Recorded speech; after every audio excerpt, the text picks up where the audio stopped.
Good day, everyone, and thank you for joining us on the Business Report. I'm Denise Williams, your guide through the latest happenings in the world of business. Jamaica-based remittance company JN Money and digital card marketplace Gift.me have partnered to allow persons to send electronic gift cards to Jamaicans from across the diaspora.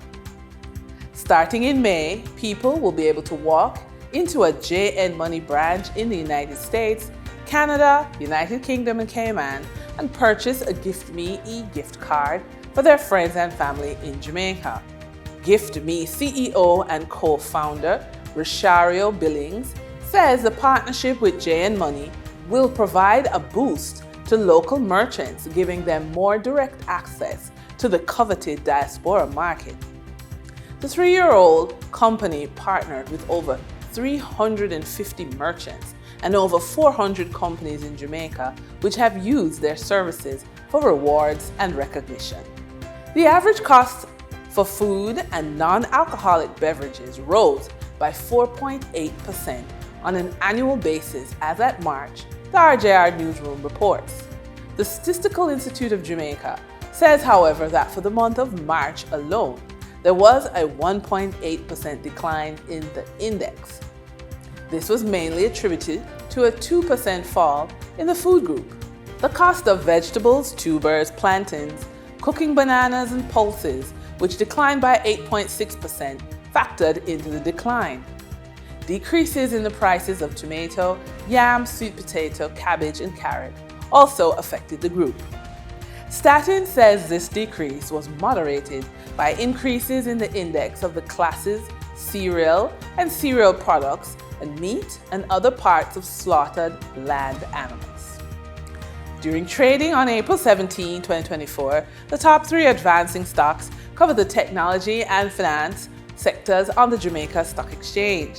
T-Tech shares advanced by 11.27% for a 23-cent price increase to close at $2.27 with 1,899 shares traded.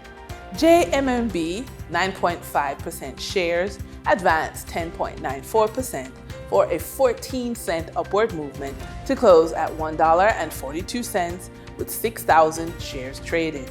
Lasco Financial Services Limited shares advanced 10.4% for an 18-cent jump in price to close at $1.91 with 702 shares traded. On the declining stocks that traders experienced on April 17, 2024, the top three losers covered the transport and distribution sectors. Knutsford Express Services Limited declined by 8.53% for a 98-cent price decline to close at $10.51 with 11,430 shares traded. Caribbean Flavors and Fragrances Limited declined by 7.06% or a 12-cent drop in price to close at $1.58 with 10,001 share traded.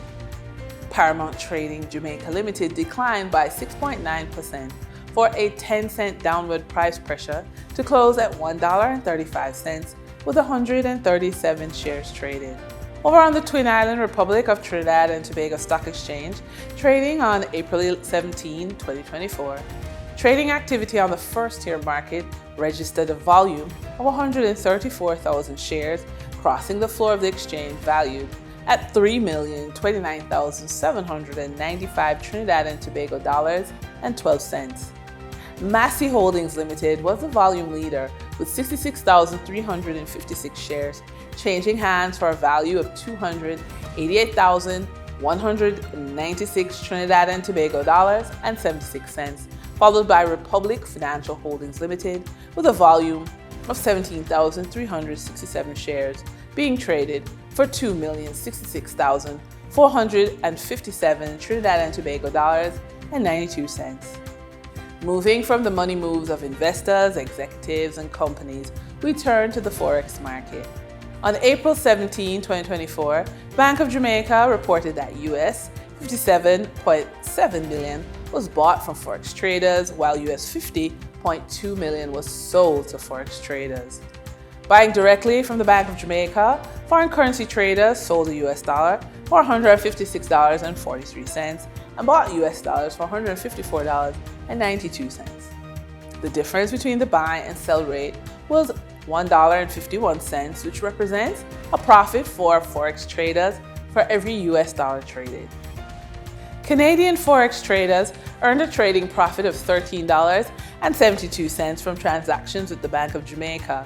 The Canadian dollar was sold at $124.95 and bought for $111.23.